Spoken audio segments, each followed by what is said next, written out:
Buenas tardes, queridos contertulios, bienvenidos a una nueva edición del Sillón Bíblico. Mi nombre es Abel de la Costa. Estamos en el domingo segundo del Adviento en este ciclo A.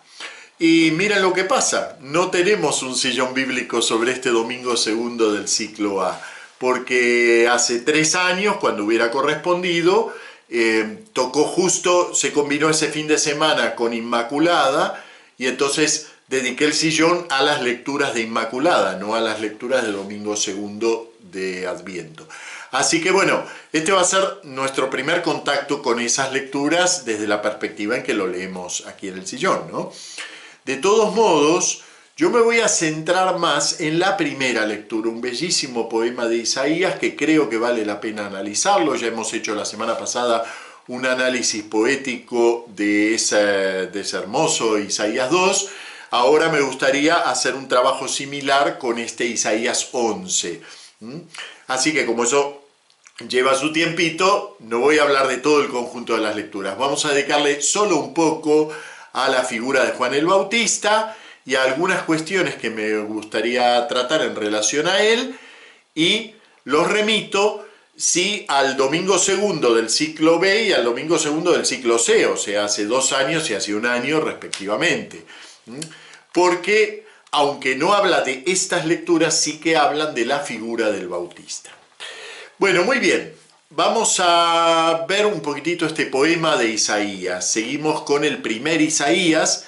Ya saben que el libro de Isaías en realidad se divide en 3 momentos históricos distintos. El primer Isaías, un profeta del siglo VIII a.C., con una visión como la vimos la semana pasada, ¿no? De un universalismo asombroso. En el contexto de las invasiones asirias en todo el Oriente Medio, y en donde Judá estaba amenazado y era así un reino importante para el momento, pero amenazado por ese vendaval que era Asiria en sus conquistas, ¿no? Hasta las puertas mismas de Egipto. Entonces, en esa amenaza, este profeta trae de parte de Dios un mensaje de, como él mismo lo dice, vigilancia y calma. Parte de ese mensaje tiene que ver con este poema de hoy.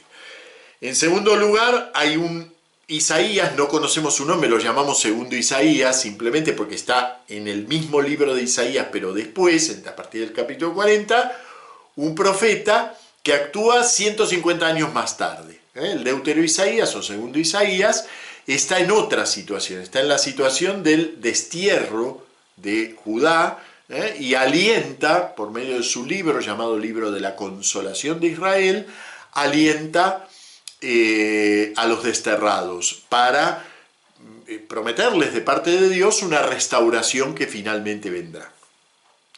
Y hay después un tercer Isaías, capítulos 56 al 66, que ya actúa después, cuando Judá está reinstalado en la tierra prometida y tiene un horizonte de poetización, de profecía netamente escatológico, netamente marchando hacia el futuro, hacia un futuro que no es el inmediato histórico de Israel. Entonces son 3 profetas, a los 3 los llamamos Isaías. Naturalmente, esta conciencia crítica sobre la organización del libro de Isaías es enteramente moderna. Aunque empieza a sospecharse esto hace 3 siglos más o menos, pero estabilizarse, decir, bueno, esto es así, es evidente que es así, lo podemos marcar literariamente con total perfección, eso recién en el siglo XX. Así que, naturalmente, para la liturgia no hay 3 Isaías, hay Isaías, y de Isaías retoma todo el Adviento gran parte de su material. ¿Por qué? Porque en todo Isaías, el primero, el segundo, el tercero, en todo late, está como de fondo esa gran visión escatológica de la restauración de Judá. En todo, de distinto modo en el primero, el segundo y el tercero, pero en todos está ese horizonte escatológico que es el que le sirvió a los primeros cristianos, que leyeron mucho en Isaías, les sirvió para comprender ese vendaval que había pasado por el mundo con la venida del Señor. ¿Qué había pasado? Ese niño que de repente se convierte en el gran predicador del reino, de repente no sabemos por qué, todo el mundo lo odia y lo matan, y de repente él es el fundamento de una nueva era espiritual. Entonces, para comprender eso, vuelven sus ojos sobre todo a Isaías. Y por supuesto, para los primeros cristianos y hasta el siglo XIX, no hay tres Isaías, hay un solo Isaías. Entonces leen en ese Isaías este horizonte escatológico. El Adviento está lleno de Isaías, de todos los estratos, de los tres momentos. Lo que pasa es que literariamente hay que distinguirlos. Nos permite entender mejor el sentido de cada poema. Hoy me gustaría detenerme en el pensamiento poético de este poema de Isaías, capítulo 11, versículos 1 al 10. En realidad, el poema es hasta el 9. Esto de cortarlo en el 10 es una cuestión litúrgica. Ya el 10 forma parte del poema siguiente, pero digamos, aquí calza muy bien a lo que la liturgia quiere decir. Ese último verso se puede poner perfectamente en el primer poema. Ustedes tengan presente que los textos de la Escritura no vienen separados, así que las separaciones que hacemos son entelequias nuestras, son literarias. Analizando uno puede descubrir que el corte está aquí o que el corte está allí. Bueno, muy bien. El contexto de este poema es precisamente la invasión asiria. Viene hablando, en el capítulo 10, viene hablando de lo arrollador que es esta invasión asiria en todo el Oriente Medio. ¿Qué puede pensar alguien creyente de Judá que ve que un pueblo que no tiene a este Dios que es el verdadero, que no tiene una dinastía ungida por el propio Dios, que tiene dioses que son ídolos, que tiene dioses extraños? ¿Qué puede pensar de por qué este Dios no nos cuida? ¿Por qué este Dios no nos tiende la mano? De hecho, ellos ven en el 721 cómo cae el reino del norte, el reino hermano, el de Israel, y queda solamente ese medio reino que es Judá. Es cierto que Judá tenía la dinastía legítima de David, pero es lo único que queda. Entonces, ¿qué pueden pensar? ¿Cómo puede ser esto? Los dioses de los otros son más poderosos, es evidente. Bien, entonces, gran parte de la profecía de Isaías consiste en llevar al hombre, al creyente, a que se dé cuenta que el Dios de Israel, el Dios de Judá, digamos, como ahora nombré Israel, Judá, para que no nos hagamos lío, el Dios de Judá, el Dios de Judá, es decir, Yahvé, es decir, el Dios de la revelación, no es un Dios chiquitito, no es un Dios de este pueblito, es el Dios del mundo y por lo tanto está moviéndose en la historia. Ese concepto que para nosotros es un poco, seguimos sin entenderlo, la idea de Dios se revela en los acontecimientos históricos.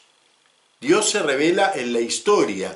Quizás para muchos esto de Dios se revela en la historia suene a que está pasando la historia con sus gobiernos que son profanos enteramente, sobre todo para nosotros un gobierno es algo enteramente profano, y además vienen profetas y además traen la palabra de Dios. No es eso lo que el propio Isaías, lo que la propia experiencia histórica que está tras la Biblia y lo que luego la comprensión judía y cristiana de la historia van a decir. Miren, se los resumo en una frase lo que dice realmente nuestra frase Dios se revela en la historia.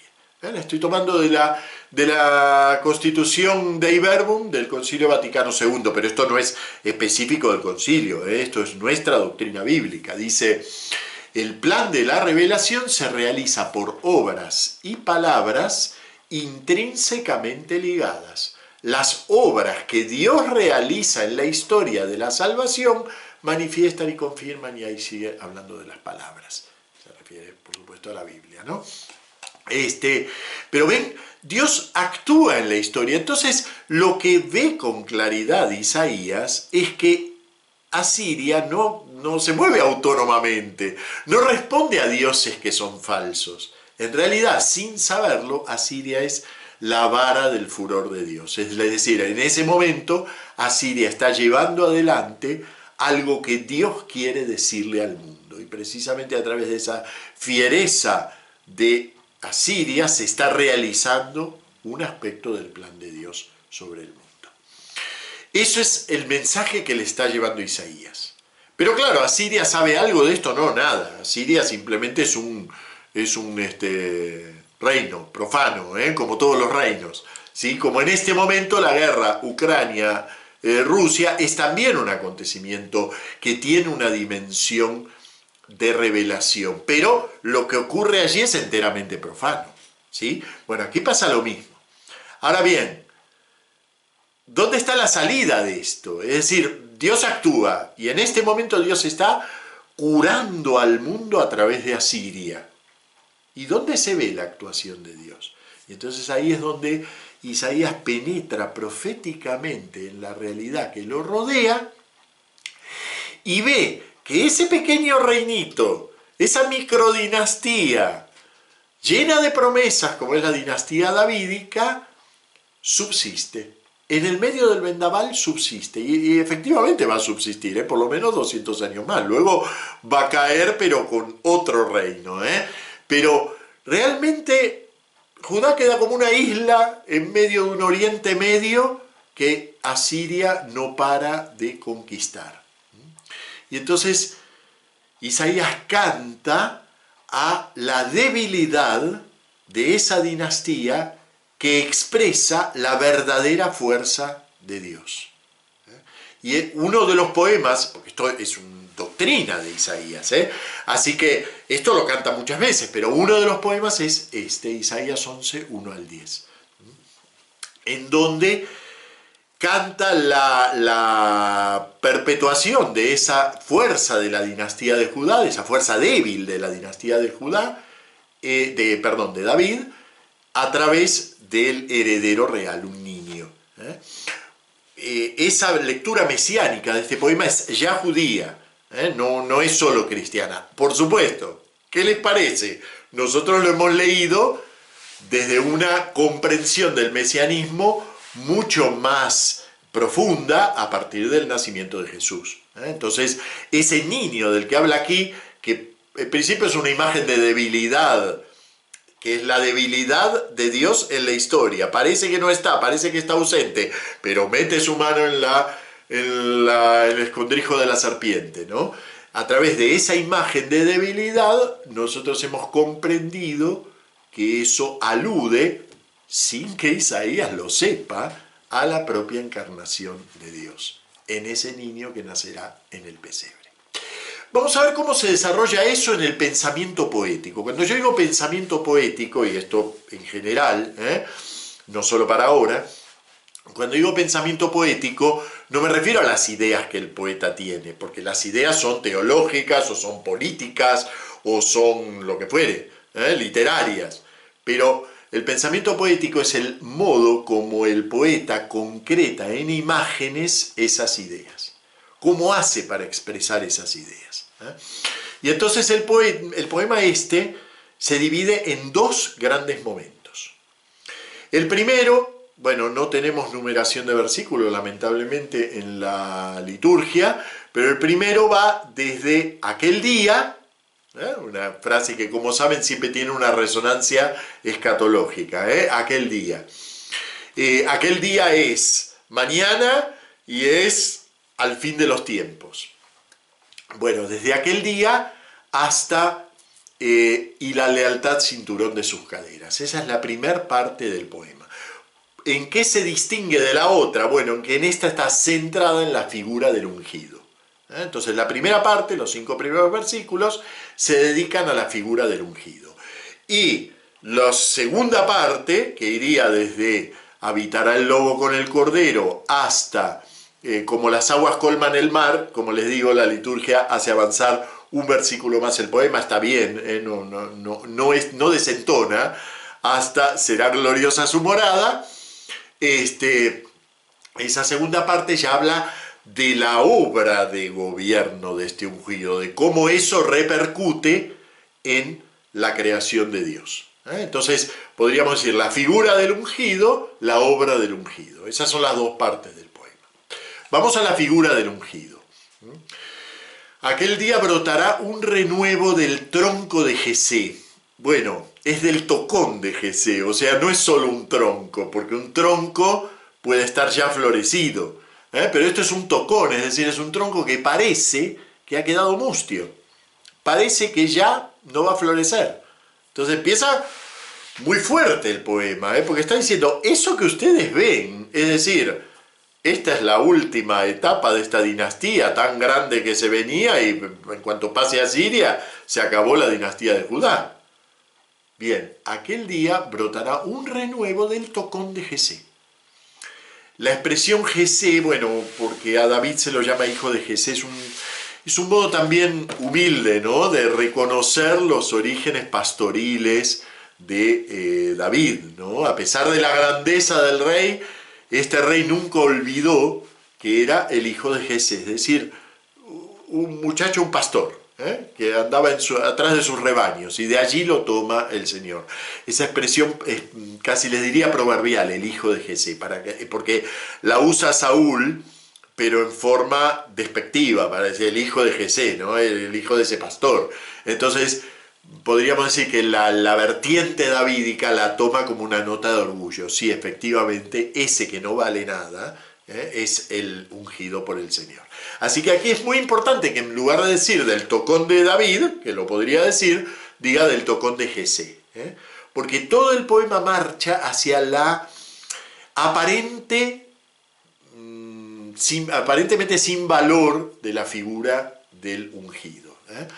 Bueno, de su raíz florecerá un vástago. Fíjense que todas las imágenes son de empequeñecimiento, del tocón, la raíz, de todo eso que parece que ya no sirve para nada, florece un vástago. ¿Y qué pasa con ese vástago? Bueno, ahora vamos a ver desfilar los vientos, la naturaleza entera a través de los animales de distintos tipos y el mar. Así que toda la naturaleza va a estar rodeando a este niño a lo largo de todo el poema. En esta primera parte los protagonistas son los vientos, los 4 vientos. Ustedes me dirán, ¿dónde están los vientos aquí? Bueno, pues que nombra el espíritu. Y el espíritu en hebreo es la misma palabra que viento. No es distinta ni es parecida, sino que es exactamente la misma. De hecho, algunas veces es difícil saber si el texto bíblico quiere decir viento o quiere decir espíritu. Como por ejemplo en Génesis 1 cuando dice y un viento impetuoso se cernía sobre la superficie de las aguas, podemos traducir ahí y el Espíritu de Dios se cernía sobre la superficie de las aguas. Las dos traducciones son correctas. ¿Por qué? Porque la expresión es la misma. Es importante porque esa ambigüedad de la palabra le sirve al poeta para hacer el paso simbólico desde la naturaleza. Ustedes piensen que ya se ha comparado a Asiria, no en este poema sino antes, ya se ha comparado a Asiria con un vendaval que arrasa todo.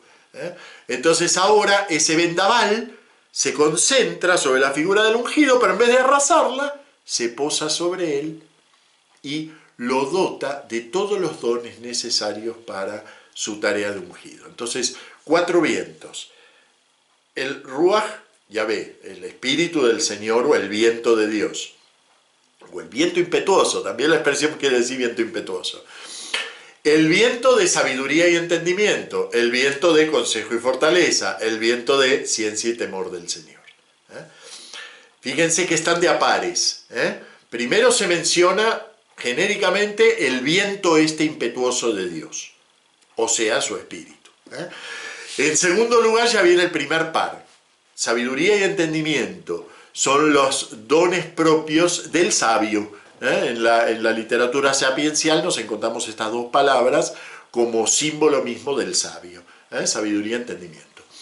Consejo y fortaleza son dos palabras ligadas a la virtud de gobierno y a la virtud militar. Entonces, ya tenemos que este ungido, al ser arrollado por este espíritu impetuoso del Señor, ¿sí?, es dotado, por un lado, de lo propio de los sabios, lo propio de los gobernantes, y en la imagen de la época, obviamente, el rey va al frente de las tropas, así que es el gobernante y la virtud militar por excelencia, ¿no?, la fortaleza. Y ahora viene el tercero, espíritu de Da'at Yahvé, el conocimiento de Dios y temor de Dios. Se los digo en hebreo, el Da'at Yahvé, porque para nosotros primero que la palabra ciencia nos suena completamente otra cosa, nos suena que si yo conozco esto o aquello, y el Da'at Yahvé es el conocimiento de Dios, es la sintonía del espíritu del hombre con la intimidad de Dios, como cuando se nos va a decir que, ya lo va a decir más abajo, la tierra estará llena de Da'at Yahvé, de conocimiento de Yahvé. Ese es el conocimiento del que está el arbolito en el medio del paraíso, ¿no? El arbolito es el arbolito del Da'at, del conocimiento, pero no es cualquier conocimiento, es la sintonía profunda con el espíritu de Yahvé. Entonces estos dos últimos son las virtudes religiosas por excelencia. De hecho, algunos traducen conocimiento y piedad, en vez de temor del Señor, y piedad. Bien, fíjense que es muy importante, son 6, cada uno tiene 2, y genéricamente están agrupados en el espíritu de Yahvé, en este espíritu que lo envuelve, como espíritu impetuoso, Ruach Adonai. Bueno, luego viene un medio verso, que esto lo explica muy bien el padre Alonso Jekyll. Este medio verso lo inspirará el temor del Señor, en realidad es una contaminación de manuscrito, no rompe el ritmo del poema, y la verdad es que no pertenece al poema.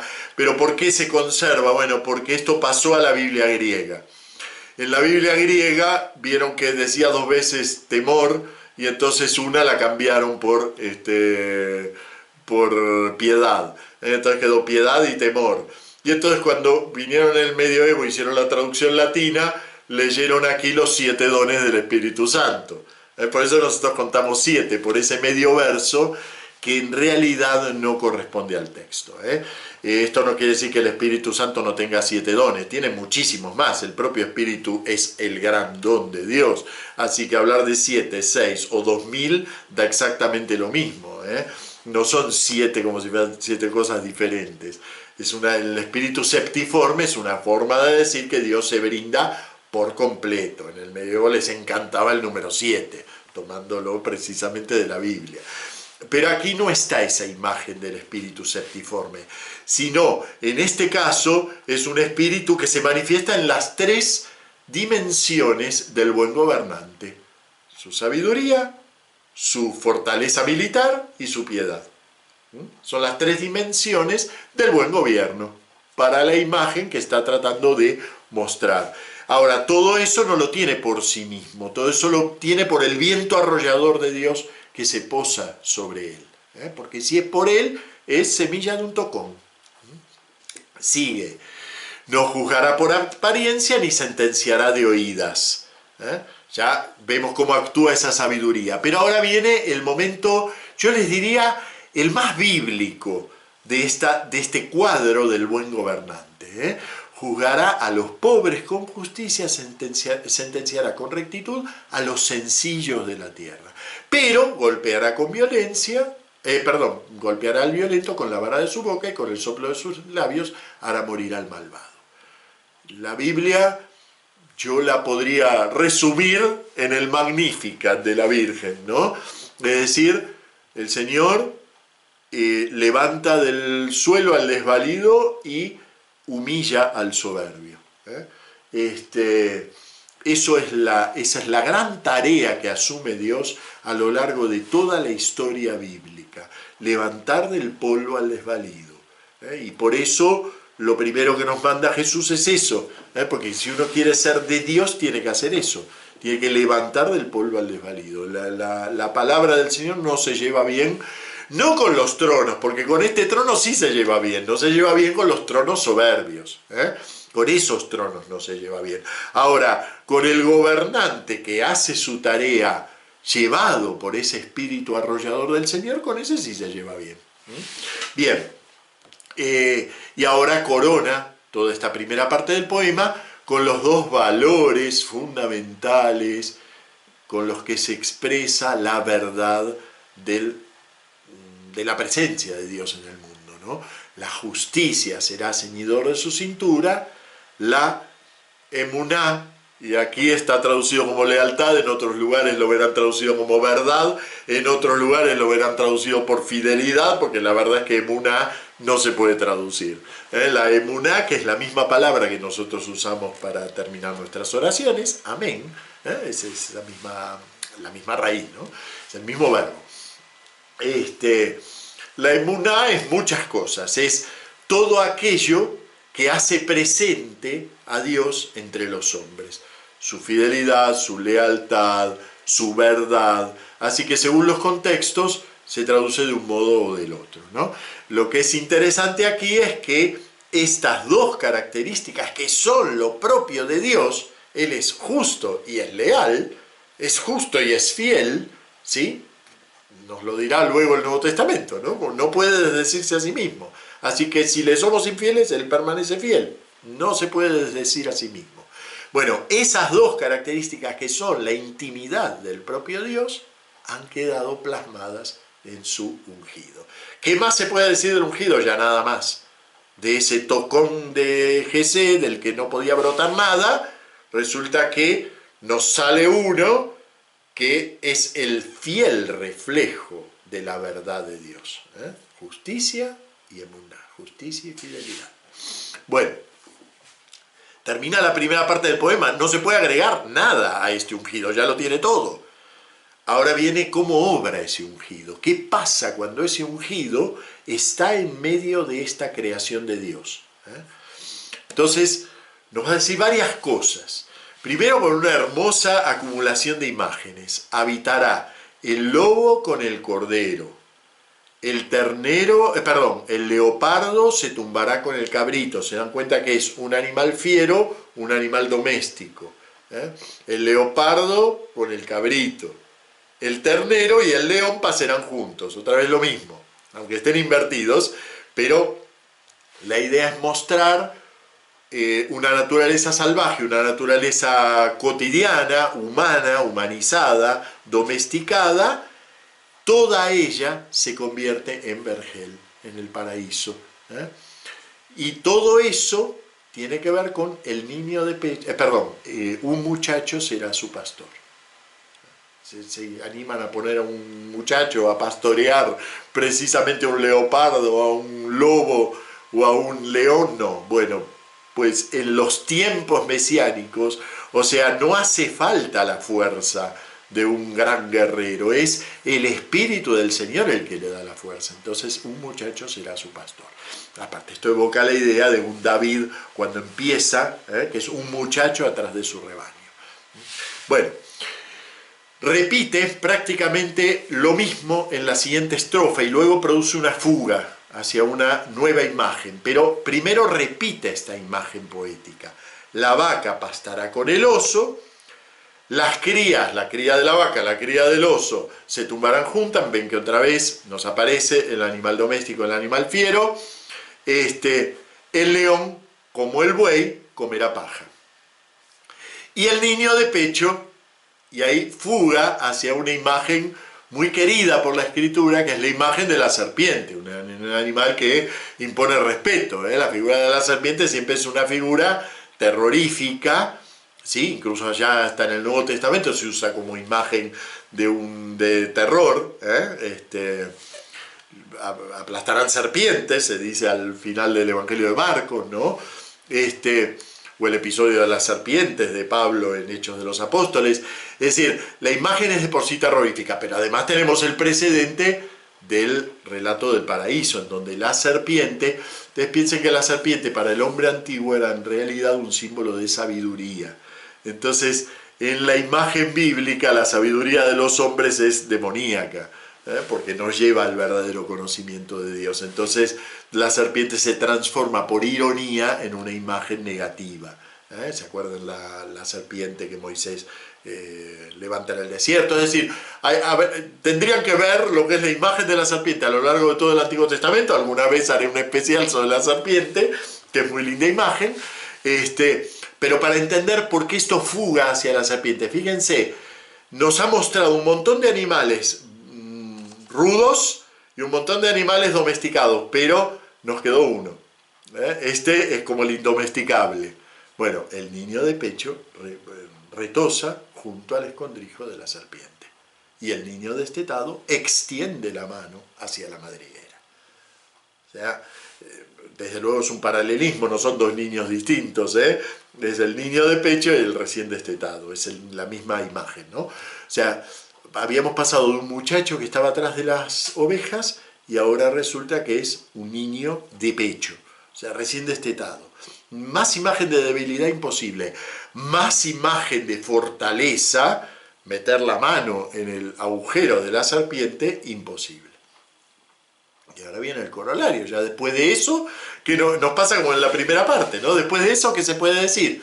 Nadie causará daño ni estrago por todo mi monte santo. Aquí aparece, ¿ven? Hasta aquí era el mundo en general, pero ahora se concentra, como en el Isaías 2 que hemos visto la semana pasada, se concentra todo en el monte Sión.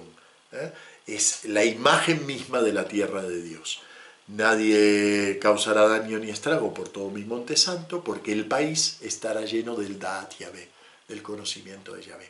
Eso que los primeros hombres no pudieron, porque no respetaron lo propio de Yahvé y se lo comieron, entonces no lo obtuvieron, al contrario, lo perdieron lo que había.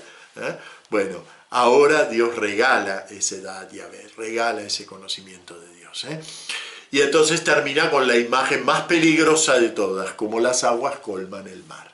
El mar en la escritura, igual que la serpiente, el mar tiene una simbólica propia en la escritura. Es siempre imagen del peligro, de lo indomesticado, de lo que solo Yahvé con su fuerza puede, y porque lo está atajando, el mar no anega de nuevo la tierra, pero porque Yahvé la sostiene, pero el mar es peligro en sí mismo, ¿no? Pero aquí las aguas colman el mar, al igual que el conocimiento de Yahvé colma la tierra. Se podría decir que se alcanza ese equilibrio que buscaba el hombre a través de sus intentos de paz. Todo esto lo consigue el espíritu arrollador de Yahvé. El último verso, como les dije, no forma parte de la poesía en sí, sino de la siguiente, pero en la liturgia está muy bien porque nos hace el puente hacia la figura de este ungido, de este heredero de David, que es Jesús, ¿no? Aquel día la raíz de Jesé será elevada como enseña de los pueblos. Y entonces pensamos en cuando yo sea elevado, atraeré a todos hacia mí, y está hablando a la vez de la cruz y del triunfo, ¿no? Se volverán hacia ella las naciones, mirarán al que traspasaron, será gloriosa su morada. Ven que el cierre no pertenece en sí al plan poético de Isaías, pero calza muy bien con este plan poético, y como les digo, en el texto hebreo no hay separación, así que si bien cuando seguimos leyendo nos damos cuenta que esto pertenece al inicio del otro, pero litúrgicamente está muy bien cerrado el poema con una verdadera fuga hacia Jesús. Bueno, muy bien. Este es el poema inicial. Ahora resulta que este poema inicial nos habla de paz, de conocimiento de Dios, del ungido que recoge en sí los dones del Señor. Esos dones del Señor solo son violentos para los violentos, porque para el hombre necesitado esos dones del Señor siempre son pacíficos, pacificadores, traen todos los dones que nosotros conocemos, perdón, paz, amor, todo esto y de repente vamos al Evangelio y nos encontramos con un Juan el Bautista que está en su papel, predicador escatológico con fuga apocalíptica. Yo bautizo con agua para que os convirtáis, pero atrás viene uno que bautizará con Espíritu Santo y fuego. O sea, no va a dejar nada, ya tiene el bieldo en la mano, aventará la parva, y reunirá el trigo y quemará la paja en la hoguera. O sea, son todas imágenes muy terribles. Bueno, es muy propio del tipo de ministerio profético que tuvo Juan el Bautista, Juan el Bautizador. Siempre les recuerdo que el Bautista quiere decir el bautizador porque él inventó este rito dentro del judaísmo. No existía la idea de que alguien bautice a otro, alguien sumerja a otro. Las abluciones rituales judías son todas autorrealizadas. Yo hago la ablución, nadie me hace. Eso es lo propio del bautismo de Juan, que requiere un ministro, alguien que en nombre de Dios te sumerge. Bueno, eso, que es lo específico del ministerio del Bautista, viene unido a un ministerio profético de mucha fuerza.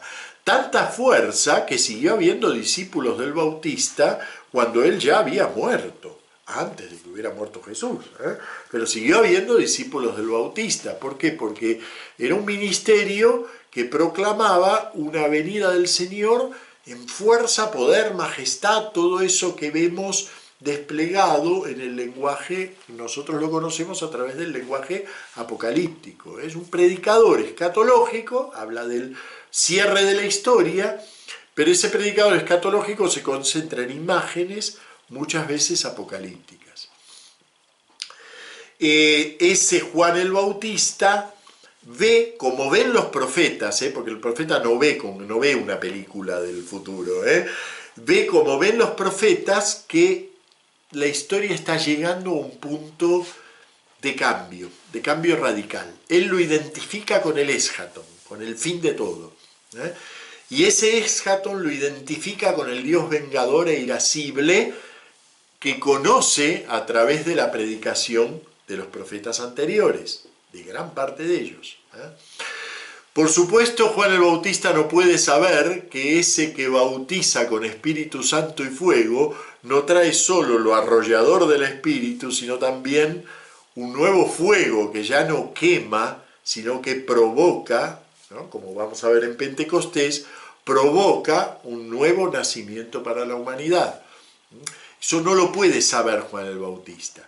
Es interesante cómo en este Adviento, cómo vamos viendo que se suman, se mezclan e interactúan dos comprensiones totalmente distintas de la historia. Una comprensión ligada a una predicación escatológica, apocalíptica, que marcha hacia el caos, pero de ese caos surge después el reino, y la predicación de Jesús que dice, en realidad el reino va a venir con signos muy humildes, pero ya está actuando entre nosotros.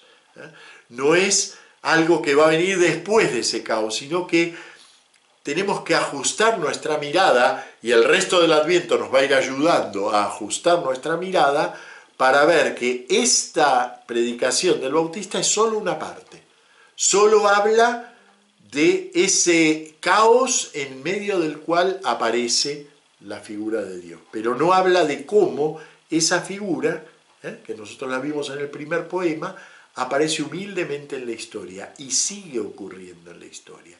Cada vez que vemos en la historia la polarización de lo débil frente a lo fuerte y cómo lo fuerte intenta aplastarlo, pero lo débil sigue en pie, y no solo sigue en pie, sino que termina triunfando, ahí nos damos cuenta cuál es verdaderamente el trabajo de Dios en la historia, esa revelación por obras y palabras de la que nos hablaba la Dei Verbum, ¿no? ¿Cuál es el trabajo de Dios en la historia?